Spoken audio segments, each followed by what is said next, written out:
All right, well, let's go ahead and get started with definitions. So if I were to ask you to raise your hand, I'm sure everybody would raise their hand to say, I know what a will is. I'm going to define one nonetheless.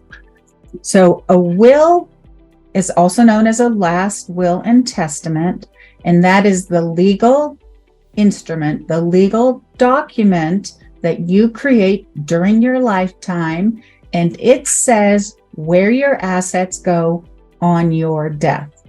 That is a really basic, simple definition. A will has, in Washington state in particular, formalities, as in Idaho, that must be followed for it to be enforceable. But that's a will. A will is part of your estate plan, your estate planning documents, and it's the instrument that says where things go, where assets go upon your death. And I said upon your death, and what that means is a will has no effect during your lifetime. Next is, when I'm talking about will versus trust, I'm talking about the most common trust that most people are familiar with, and that's called a revocable living trust.